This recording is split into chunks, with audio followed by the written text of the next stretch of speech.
हर हर महादेव, जय छठी मैया।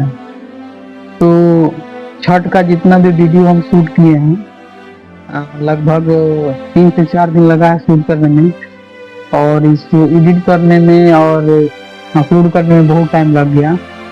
आज 3 नवंबर हो गया, लगभग मतलब 1 सप्ताह बीत गया है टोटल छठ मैया की पूजा के समय में।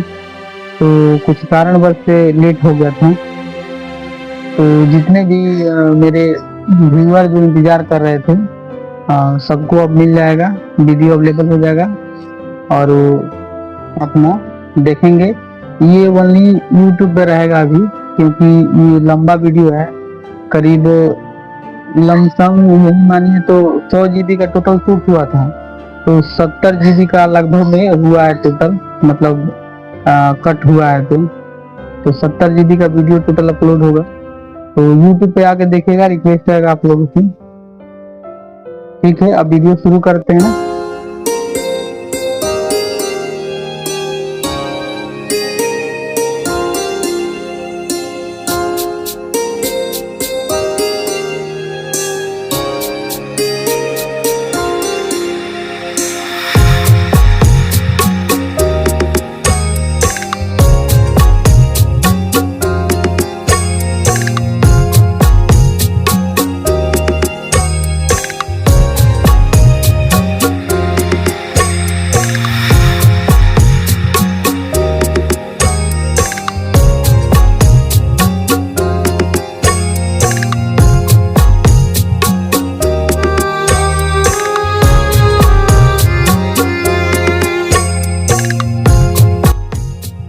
तो जो छठी मैया का इतिहास है, इससे जुड़ा हुआ जितना भी कहानी है, ये टोटल जो है इसी माध्यम से, वीडियो के माध्यम से हम बताएंगे। और जितने भी हमारे श्रोता बंधु हैं या व्यूअर हैं, सब कोई इस वीडियो को ध्यानपूर्वक सुनिएगा। और इसको हम छठी मैया के इतिहास से, कहानी से ही चालू करेंगे। कब से छठ पूजा किया जाता है, इससे जुड़ा हुआ जितना भी इससे जुड़ा हुआ पौराणिक कथा होगा, सब इसके माध्यम से बताएंगे। तो सबसे पहले हम बता दें, जो हमारे बिहार से बाहर के व्यूअर को देखते हैं, तो छठी मैया का जो पर्व होता है, ये दीपावली के 6 दिन के बाद छठ मैया का त्योहार आता है। ये 4 दिन का त्योहार होता है। 4 दिन इसमें क्या होता है? पहला दिन होता है, इसमें नहाए खाए होता है। जो नहाए खाए होता है, उसमें जो व्रती होते हैं वो स्नान करके नए वस्त्र धारण करते हैं और शुद्ध शाकाहारी भोजन करते हैं। जैसे कद्दू हो गया, दाल भात हो गया, और बरी भी बनता है, लौकी का बरी, पकौड़ी बनता है, और उस दिन गोभी का फूल भी अवेलेबल होता है। तो ये बनता है। इसके बाद व्रती पूरे पर्व की शुरुआत करते हैं। इसके बाद है, जितने जो छठ भुगते हैं, ये शुरू करते हैं अपना पर्व को। दूसरा दिन खरना होता है। जो छठ मैया का पूजा करते हैं, वो दिन भर उपवास रखते हैं और शाम को स्नान करने के बाद गुड़ से बनी खीर और रोटी या पूरी का प्रसाद ग्रहण करते हैं। इस प्रसाद को ग्रहण करने हर हर महादेव, जय छठी मैया। हमारे गांव में जो ग्रामवासी है, उसमें समझिए गांव के यही 2 बालक है, मेहनती है, बाकी सब सोया हुआ है। और जो कमेंटेटर है, जो उसके जय छठी मैया, जय छठी मैया। तब कब से मेहनत चल रहा है? ये हो गया 4 बजे से चल रहा है। 4 बजे भोर ही से? हाँ। गांव में मत ये 2 लड़का आएगा और कोई है साथ में? क्या करे सरकार, कहाँ जाए बुलाने के लिए, कौन कौन आएगा कौन नहीं आएगा। हाँ, इसलिए 4 बजे भोरे से लगे हैं। 4 बजे लगे, 4 बजे भोरे से लगे, पूरा ही सफाई हो गया ना? सफाई कर दिए, देखिए ना।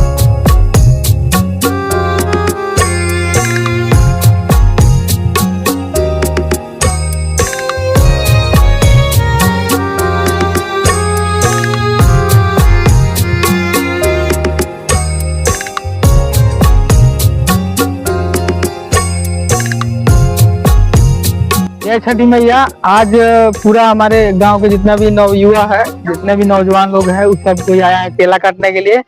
और आज तो छठ का दिन है, आज 27 तारीख है। तो केला देखिए कटा रहा है और सामने से आकर दिखा दो केला केला केला केला काट के देखिए, केला सब कोई ले जा रहा है। सब है गांव का, यही सब लड़का है, बस इतना ही से लड़के हैं और लड़का सब सोया है, कोई पबजी खेल रहा है, कोई कुछ कर रहा है। देखिए सब कोई है।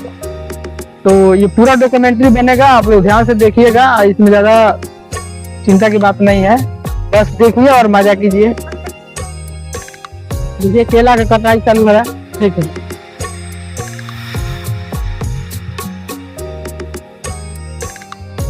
के बाद व्रती का जो व्रती होता है वह 36 घंटे का उपवास करता है, निर्जला, यानी बिना अन्न पानी खाए, यानी पानी भी नहीं पीना है। ये पूरे 36 घंटे का उपवास करते हैं। और तीसरा दिन होता है हमारा मुख्य दिन होता है, जो छठ व्रती होते हैं और उनके परिवार नदी या तालाब के घाट पर जाकर डूबते सूरज को, यानी सूरज को प्रत्यूषा भी बोला जाता है, डूबते सूरज को दूध और जल से अर्घ देते हैं। इस समय बांस के सूप में फल और ठेकुआ, गन्ना आदि प्रसाद सजाया जाता है। यानी छठ के जो शाम वाला घाट होता है उसमें दूध और जल से अर्घ दिया जाता है, डूबते हुए सूरज का पूजा किया जाता है। और सूप में लेकर हमारे जितने भी छठ करने वाले महिला हो, पुरुष हो, बच्चे हो, ये सभी लोग कर सकते हैं। वो खड़ा होते हैं पानी या तालाब में, अपने अपने नजदीकी तालाब में। फिर चौथा दिन होता है उषा अर्घ, यानी सुबह का, भोर का अर्घ।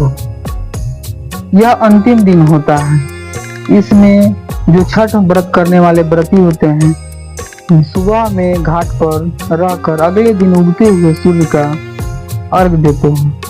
अर्घ देने के बाद व्रती छठी मैया के परिवार के कल्याण के लिए, छठी मैया से परिवार के कल्याण के लिए प्रार्थना करते हैं। और इसके बाद व्रती पारण करके व्रत को तोड़ देते हैं। ये 4 दिन बताएं कि छठी मैया के मतलब छठ पूजा जब चालू होता है तो 4 दिन इसमें होता है, जो दीपावली के बाद आते हैं। अब चलते हम इतिहास से जुड़ी हुई कहानी जानने के लिए। तो छठी मैया और छठ महापर्व इतिहास में क्या कितना घटना घटा और आधुनिक घटना कितना है, सभी को हम इसी वीडियो के माध्यम से और कहानी के माध्यम से सुनते हुए आगे चलेंगे।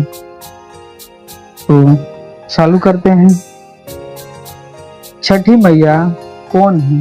ये पौराणिक कथा में, पौराणिक जितने साहित्य है उसमें पूछा गया कि आखिर छठी मैया है कौन। तो छठी मैया, जिन्हें षष्ठी देवी या देवसेना के नाम से जाना जाता है, इनकी पहचान कई रूपों में की गई है। जैसे यह सूर्य की बहन, जो हमारे सूर्य देवता हैं, इनकी बहन है छठी मैया। लोक मान्यताओं में इन्हें भगवान सूर्य की बहन कहा जाता है। यही कारण है कि इस पर्व में भाई बहन सूर्य और छठी मैया दोनों को पूजा करते हैं। फिर दूसरा नाम से जाना जाता है संतान की अधिशास्त्री है देवी माँ। जो छठी मैया है, जिनको संतान प्राप्ति नहीं होता है, वो छठी मैया का पूजन करते हैं, सुबह शाम अर्घ देते हैं या हर साल छठ व्रत करते हैं, उनको संतान की प्राप्ति होती है। इसीलिए इन्हें छठी मैया को संतान प्राप्ति की देवी भी कहा जाता है। अगला में बताया गया है कि छठी मैया ब्रह्मा की, जो ब्रह्मा है हमारे देवता, उनकी मानस पुत्री है। ब्रह्मा की मानस पुत्री है हमारी छठी माँ। जय छठी मैया, हर हर महादेव। जो समय इंतजार कर रहे थे उस समय आ गया है। आज है बिहार का सबसे बड़ा त्योहार जो यूनेस्को वर्ल्ड हेरिटेज में शामिल होने वाला है छठ मैया का पर्व। आज वो पावन दिन आ गया है। मेरे पीछे देखिए घाटी सज के तैयार हो गया है। ये बेलीवेला स्थान, बेलीवेला चौक का है ये घाटी। तो देखिए घाट बहुत सुंदर सजाया गया है। पूरा हम वीडियो में आपको इससे पहले भी दिखा चुके हैं कि हाँ कैसे सजावट हुआ है और कैसे कैसे लड़का मेहनत किया है। हम भी कुछ मेहनत किए हैं, सब उसमें कंट्रीब्यूट करके वीडियो में डाल दिए हैं। तो ये पूरा देखिए घाटी कितना सज के तैयार हो गया। अभी और टाइम जैसे जैसे नजदीक आएगा वैसे वैसे हम दिखाते चलेंगे और सब वीडियो दिखाएंगे, पूरा डॉक्यूमेंट्री टाइप का दिखेगा। ये पाछे जो दिख रहा है घाट एकदम सज के प्योर मस्त एकदम चकाचक तैयार हो गया है। अभी मेरे वीडियो के माध्यम से जो भी मतलब विदेशी टूर देखते हैं, जो टूरिस्ट देखते हैं हमारे वीडियो को, उनको भी समझ में आ जाएगा छठ क्या है। हिंदी में और इंग्लिश थंबनेल के साथ आप लोग को बढ़िया से समझाया जाएगा। हर हर महादेव।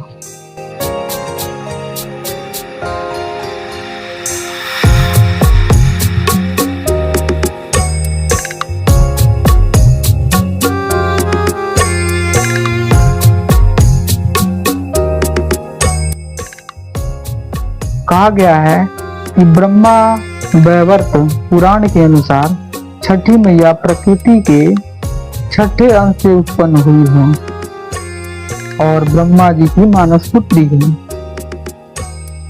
तो ब्रह्मा जी की मानस पुत्री हमारी छठी मैया है।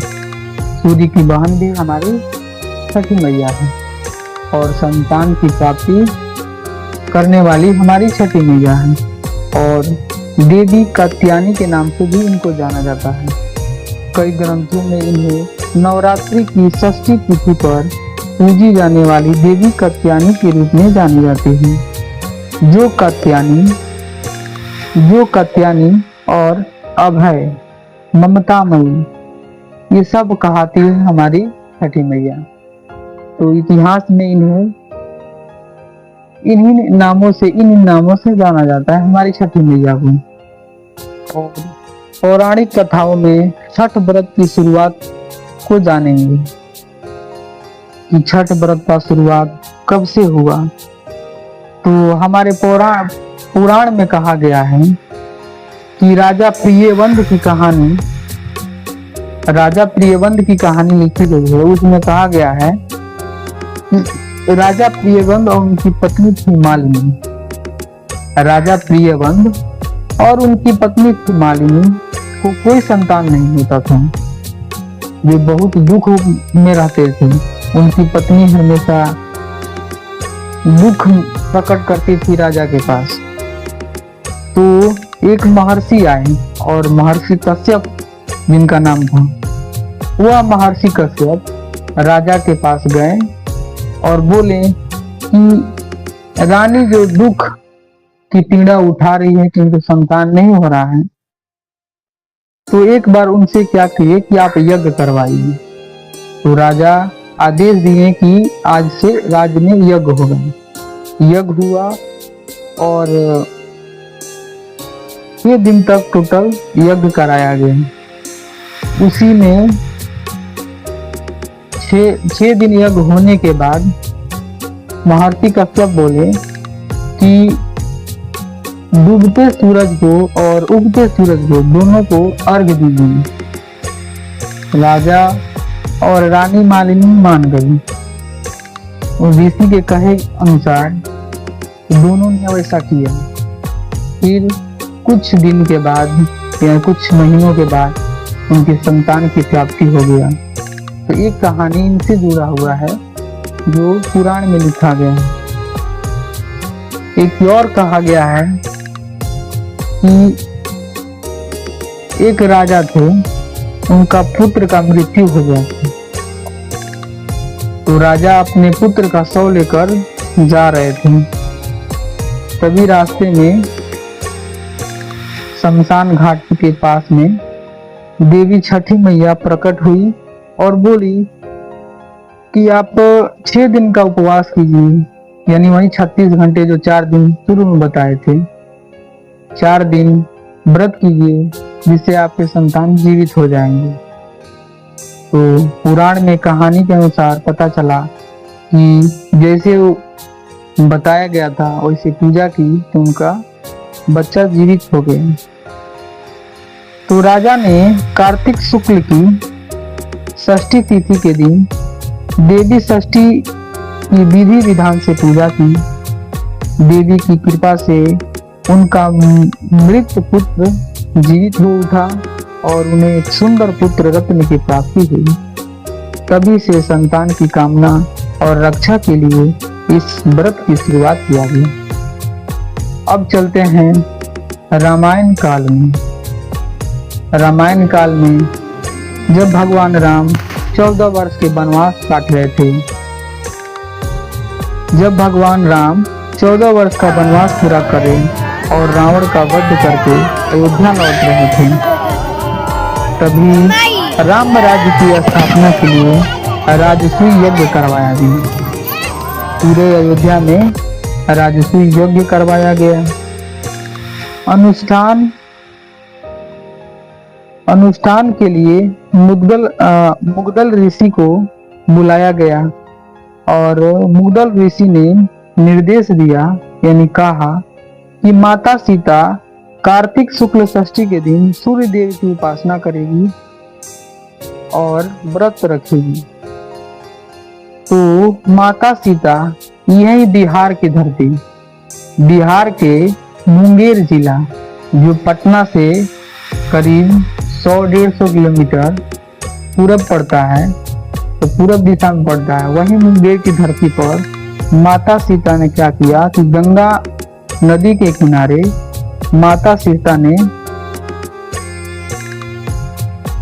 मुगदल ऋषि के कहे अनुसार पूजा की।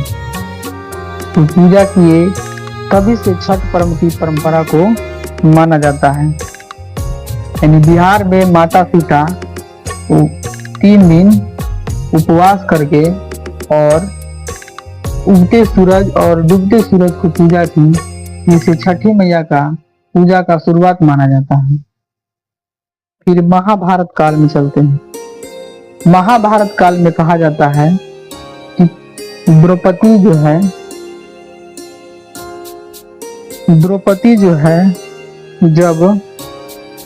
जब क्या हुआ था कि कौरव और पांडव में पासा खेल रहे थे, तो जब पांडव ने अपना राजपाट जुआ में सब खो दिए, तो सभी जब राजपाट खो दिए तो साथ साथ में ही द्रौपदी को भी वो दांव पर लगा दिए और उनको भी हार गए।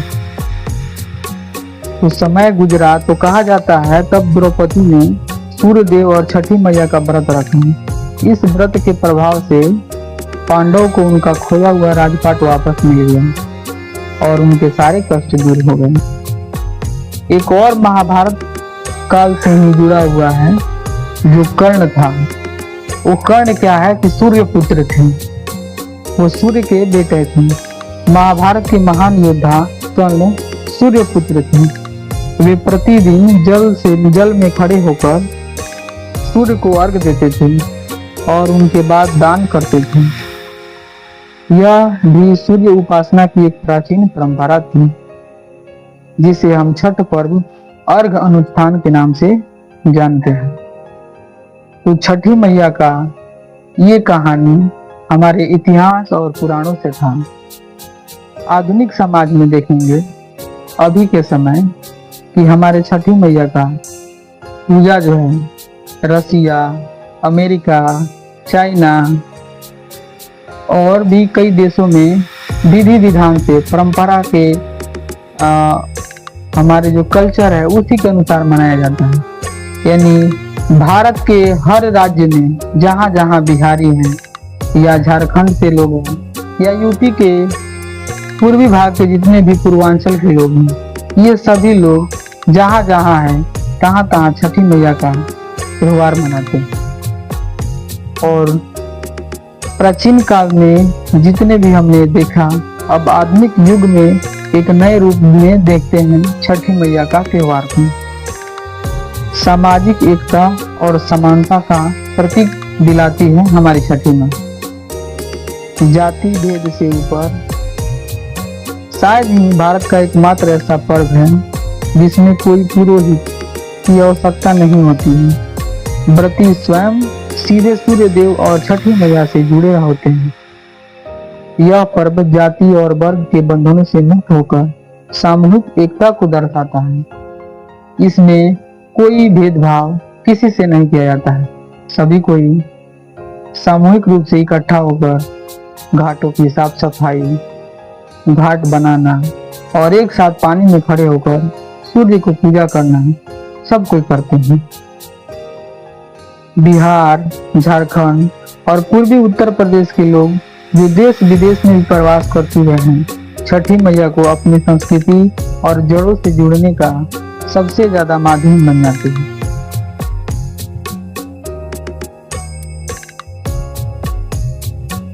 हर महादेव, हर महादेव बाबा। तब छठ का आज तो छठ का मतलब आज सूर्य वाला है, भोर वाला है ना।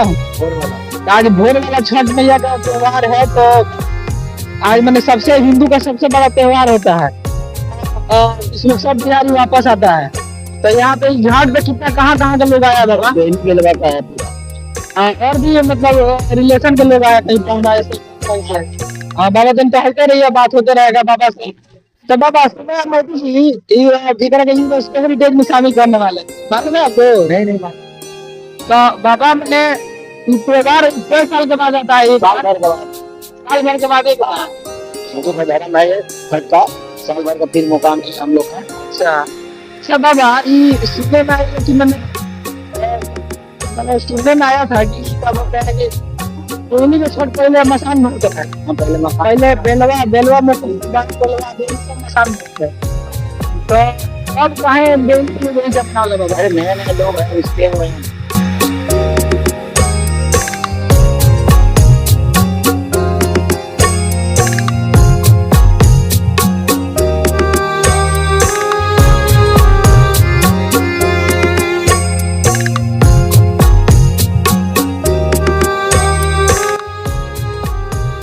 तो हमारे न्यूज चैनल में दिखाता है कि अमेरिका हो, रशिया हो, चाइना हो, यूरोप हो, यहाँ इंग्लैंड हो, यहाँ इस सब जगह पे, लंदन में भी सभी जगह माँ छठी का व्रत किया जाता है और सभी कोई धूमधाम से इस त्योहार को मनाते हैं। अब पर्यावरण से रिलेटेड देखते हैं कि छठ व्रत करने से या यह त्योहार करने से प्रकृति को क्या लाभ होता है। छठ पूजा में नदी, तालाब, किसी भी जल निकाय के किनारे पूजा की जाती है। किसी भी जल स्रोत है वहाँ पूजा किया जाता है। यह पर्व जल स्रोतों और प्रकृति के प्रति कृतज्ञता और समानता व्यक्त करने को संदेश देता है। वैज्ञानिक महत्व देखेंगे तो सूर्य के डूबते और उगते किरणों यानी उषा और प्रत्युषा। उषा हुआ यानी डूबते हुए सूर्य और प्रत्युषा हुआ यानी उगते हुए सूर्य शरीर के लिए अधिक लाभदायक मानी जाती है। जल में खड़े होकर अर्घ देते समय सूर्य की ऊर्जा शरीर को आसानी से प्रवेश करती है, जो हमारे शरीर के लिए उत्तम और स्वच्छता को प्रदान करती है। यानी जो लोग सूर्य की उपासना करते हैं या सुबह नहाकर सूर्य को जल देते हैं, तो वो जो सूर्य से रोशनी आती है वो पानी से टकरा कर हमारे शरीर पर आती है, जो हमारे शरीर के लिए लाभदायक होता है। यह वैज्ञानिक भी मानते हैं। इसी तरह देखेंगे तो 36 घंटे का यह निर्जला बिना पानी का व्रत है। यह बहुत ही शुद्धता के साथ पालन किया जाता है। जितने भी हमारे छठ व्रत करने वाले व्रती होते हैं, ये बहुत ही शुद्धता के साथ इसको पालन करते हैं।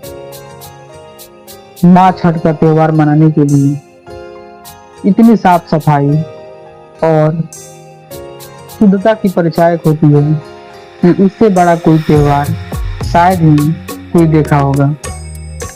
अब तो हमारे प्रधानमंत्री जो भी प्रेजेंट में हैं, यह यूनेस्को को हेरिटेज में शामिल करने वाले हैं। वही यूनेस्को का हेरिटेज है जिसमें गरबा, जो गुजरात का गरबा होता है, पश्चिम बंगाल का दुर्गा पूजा हुआ, और भी ऐसे ही बहुत सारे जो हमारे त्योहारों को जो है सांस्कृतिक धरोहर में शामिल किया जा रहा है। इससे क्या होगा कि जो जो लोग इसको नहीं जानते हैं वो लोग विदेशों से हमारे यहाँ आएंगे और जानेंगे कि आखिर यह बिहारियों का पर्व में ऐसा क्या है कि प्रकृति को इतना फायदा हो रहा है, उनको शरीर का फायदा हो रहा है, उनके पूरे परिवार का कल्याण हो रहा है। यह सभी जानने के लिए दूर दूर से जो विदेशी नागरिक है, अंग्रेज हो चाहे अफ्रीका से काले लोग हो या हमारे एशिया से हो या हमारे ईस्ट एशिया से हो, ये सभी लोग आएंगे और हमारे व्रत को देखेंगे, हमारे त्योहार में शामिल होंगे, हमारे कल्चर को पहचानेंगे, जिससे हमारे कल्चर को प्रमोट होगा और सभी के पास पहुंचेगा। तो ये हमारे छठी मैया से जुड़ी कहानी है। इसी कहानी को आगे बढ़ाते हुए हम आगे देखते हैं कि हमारे गांव में जो कहानियां कही जाती है कि जिनके बच्चे नहीं होते हैं वो लोग छठ माँ का पूजा करते हैं, पानी में खड़े होते हैं, 36 घंटे का उपवास करते हैं, उनको संतान की प्राप्ति होती है। आखिर कोई शक्ति तो है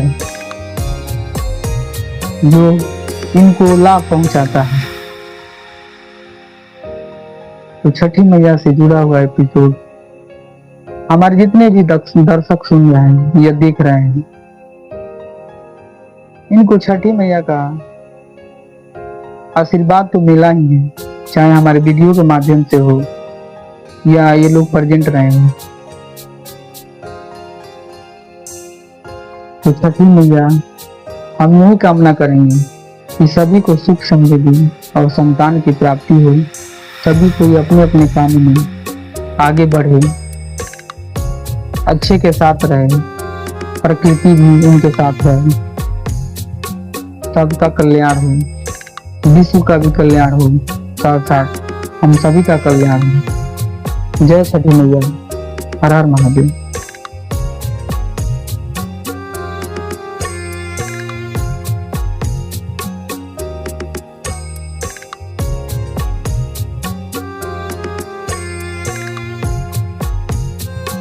का ये कहानी हमारे इतिहास और पुराणों से था।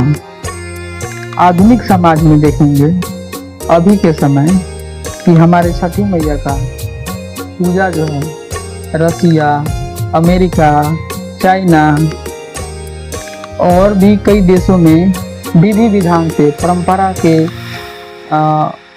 हमारे जो कल्चर है उसी के अनुसार मनाया जाता है।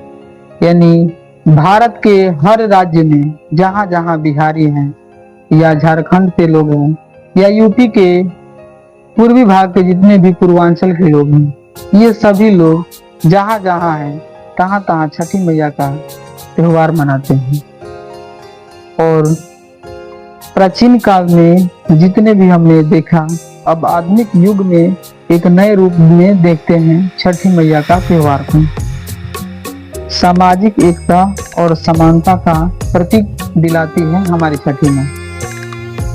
जाति भेद से ऊपर शायद ही भारत का एकमात्र ऐसा पर्व है जिसमें कोई पुरोहित की आवश्यकता नहीं होती है। व्रती स्वयं सीधे सूर्य देव और छठी मैया से जुड़े होते हैं। यह पर्व जाति और वर्ग के बंधनों से मुक्त होकर सामूहिक एकता को दर्शाता है।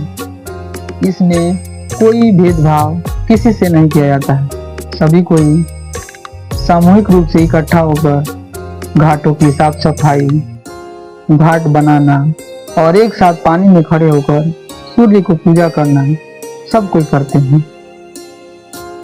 बिहार, झारखंड और पूर्वी उत्तर प्रदेश के लोग जो देश विदेश में भी प्रवास कर चुके हैं, छठी मैया को अपनी संस्कृति और जड़ों से जुड़ने का सबसे ज्यादा माध्यम बन जाती है। तो हमारे न्यूज चैनल में दिखाता है कि अमेरिका हो, रसिया हो, चाइना हो, यूरोप हो, यहाँ इंग्लैंड हो, यहाँ इस सब जगह पे, लंदन में भी सभी जगह माँ छठी का व्रत किया जाता है और सभी कोई धूमधाम से इस त्योहार को मनाते हैं। अब पर्यावरण से रिलेटेड देखते हैं कि छठ व्रत करने से या यह त्योहार करने से प्रकृति को क्या लाभ होता है। छठ पूजा में नदी, तालाब, किसी भी जल निकाय के किनारे पूजा की जाती है। किसी भी जल स्रोत है वहाँ पूजा किया जाता है। यह पर्व जल स्रोतों और प्रकृति के प्रति कृतज्ञता और समानता व्यक्त करने को संदेश देता है। वैज्ञानिक महत्व देखेंगे तो सूर्य के डूबते और उगते किरणों यानी उषा और प्रत्युषा। उषा हुआ यानी डूबते हुए सूर्य और प्रत्युषा हुआ यानी उगते हुए सूर्य शरीर के लिए अधिक लाभदायक मानी जाती है। जल में खड़े होकर अर्घ देते समय सूर्य की ऊर्जा शरीर को आसानी से प्रवेश करती है, जो हमारे शरीर के लिए उत्तम और स्वच्छता को प्रदान करती है। यानी जो लोग सूर्य की उपासना करते हैं या सुबह नहाकर सूर्य को जल देते हैं, तो वो जो सूर्य से रोशनी आती है वो पानी से टकरा कर हमारे शरीर पर आती है, जो हमारे शरीर के लिए लाभदायक होता है। यह वैज्ञानिक भी मानते हैं। इसी तरह देखेंगे तो 36 घंटे का यह निर्जला बिना पानी का व्रत है। यह बहुत ही शुद्धता के साथ पालन किया जाता है। जितने भी हमारे छठ व्रत करने वाले व्रती होते हैं, ये बहुत ही शुद्धता के साथ इसको पालन करते हैं। माँ छठ का त्योहार मनाने के लिए इतनी साफ सफाई और शुद्धता की परिचायक होती है कि उससे बड़ा कोई त्योहार शायद ही कोई देखा होगा। अब तो हमारे प्रधानमंत्री जो अभी प्रेजेंट में हैं, यह यूनेस्को को हेरिटेज में शामिल करने वाले हैं। वही यूनेस्को का हेरिटेज है जिसमें गरबा, जो गुजरात का गरबा होता है, पश्चिम बंगाल का दुर्गा पूजा हुआ, और भी ऐसे ही बहुत सारे जो हमारे त्योहारों को जो है सांस्कृतिक धरोहर में शामिल किया जा रहा है। इससे क्या होगा कि जो लोग इसको नहीं जानते हैं, वो लोग विदेशों से हमारे यहाँ आएंगे और जानेंगे कि आखिर यह बिहारियों का पर्व में ऐसा क्या है कि प्रकृति को इतना फायदा हो रहा है, उनको शरीर का फायदा हो रहा है, उनके पूरे परिवार का कल्याण हो रहा है।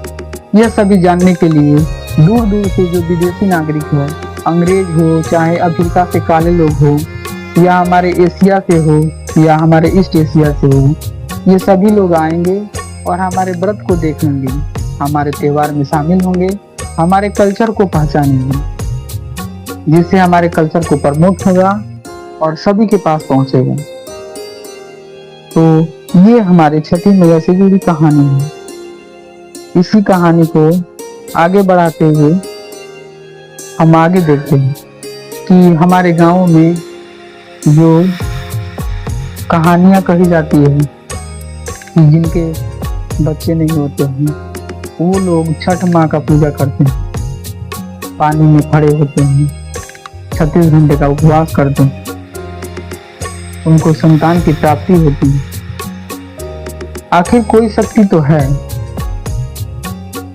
जो इनको लाभ पहुंचाता है। तो छठी मैया से जुड़ा हुआ एपिसोड हमारे जितने भी दर्शक सुन रहे हैं या देख रहे हैं,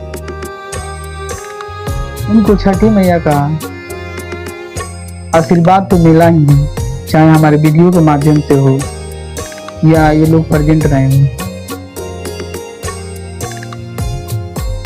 तो छठी मैया हम यही कामना करेंगे कि सभी को सुख समृद्धि और संतान की प्राप्ति हो, सभी कोई अपने अपने काम में आगे बढ़े, अच्छे के साथ रहे, प्रकृति भी उनके साथ रहे, सबका कल्याण हो, विश्व का भी कल्याण हो, साथ साथ हम सभी का कल्याण हो।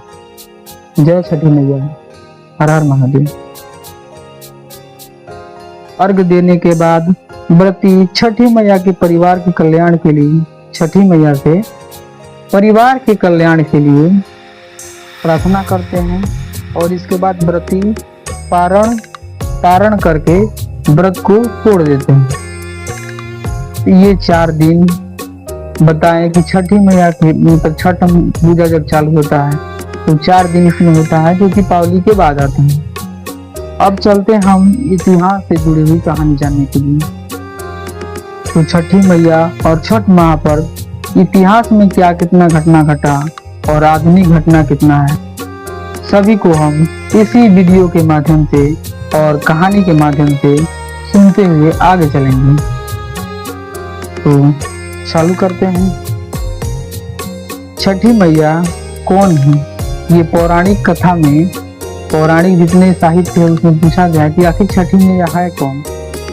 तो छठी मैया, जिन्हें षष्ठी देवी या देवसेना के नाम से जाना जाता है, इनकी पहचान कई रूपों में की गई है। जैसे यह सूर्य की बहन है, जो हमारे सूर्य देवता हैं, इनकी बहन है छठी मैया। लोक मान्यताओं में इन्हें भगवान सूर्य की बहन कहा जाता है। यही कारण है कि इस पर्व में भाई बहन सूर्य और छठी मैया दोनों को पूजा करते हैं। फिर दूसरा नाम से जाना जाता है संतान की अधिशास्त्री है देवी माँ। जो छठी मैया है, जिनको संतान प्राप्ति नहीं होता है, वो छठी मैया का पूजन करते हैं, सुबह शाम अर्घ देते हैं या हर साल छठ व्रत करते हैं, उनको संतान की प्राप्ति होती है। इसीलिए इन्हें छठी मैया को संतान प्राप्ति की देवी भी कहा जाता है। अगला में बताया गया है कि छठी मैया ब्रह्मा की, जो ब्रह्मा है हमारे देवता, उनकी मानस पुत्री है। ब्रह्मा की मानस पुत्री है हमारी छठी माँ।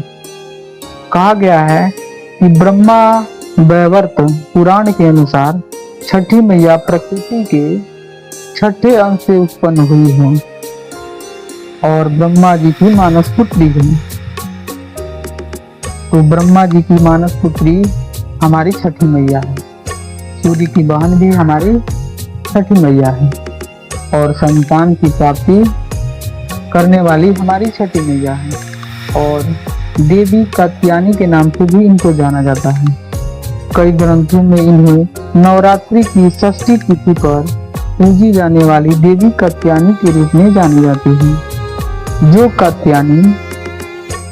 कात्यायनी और अभय, ममतामयी, ये सब कहती है हमारी छठी मैया। तो इतिहास में इन नामों से जाना जाता है हमारी छठी मैया को। और पौराणिक कथाओं में छठ व्रत की शुरुआत को जानेंगे कि छठ व्रत का शुरुआत कब से हुआ। तो हमारे पुराण में कहा गया है कि राजा प्रियवंद की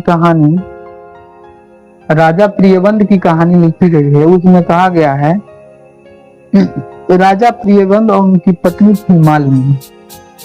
राजा प्रियवंद और उनकी पत्नी थी मालिनी को कोई संतान नहीं होता था। वे बहुत दुख में रहते थे। उनकी पत्नी हमेशा दुख प्रकट करती थी राजा के पास। तो एक महर्षि आए और महर्षि कश्यप जिनका नाम था, वह महर्षि कश्यप राजा के पास गए और बोले कि रानी जो दुख की पीड़ा उठा रही है कि उनको संतान नहीं हो रहा है, तो एक बार उनसे क्या किए कि आप यज्ञ करवाइए। तो राजा आदेश दिए कि आज से राज्य में यज्ञ होगा। यज्ञ हुआ और 6 दिन तक टोटल यज्ञ कराया गया। उसी में 6 दिन यज्ञ होने के बाद महर्षि कश्यप बोले कि डूबते सूरज को और उगते सूरज को दोनों को अर्घ दीजिए। राजा और रानी मालिनी मान गई और ऋषि के कहे अनुसार दोनों ने वैसा किया। फिर कुछ दिन के बाद या कुछ महीनों के बाद उनके संतान की प्राप्ति हो गया। तो एक कहानी इनसे जुड़ा हुआ है जो पुराण में लिखा गया है। एक और कहा गया है कि एक राजा थे, उनका पुत्र का मृत्यु हो गया था। तो राजा अपने पुत्र का शव लेकर जा रहे थे। तभी रास्ते में शमशान घाट के पास में देवी छठी मैया प्रकट हुई और बोली कि आप 6 दिन का उपवास कीजिए, यानी वही 36 घंटे जो 4 दिन पूर्व में बताए थे, 4 दिन व्रत कीजिए जिससे आपके संतान जीवित हो जाएंगे। तो पुराण में कहानी के अनुसार पता चला कि जैसे वो बताया गया था वैसे पूजा की तो उनका बच्चा जीवित हो गया। तो राजा ने कार्तिक शुक्ल की षष्ठी तिथि के दिन देवी षष्ठी की विधि विधान से पूजा की। देवी की कृपा से उनका मृत पुत्र जीवित हो उठा और उन्हें एक सुंदर पुत्र रत्न की प्राप्ति हुई। तभी से संतान की कामना और रक्षा के लिए इस व्रत की शुरुआत किया गया। अब चलते हैं रामायण काल में। रामायण काल में जब भगवान राम 14 वर्ष के वनवास काट रहे थे,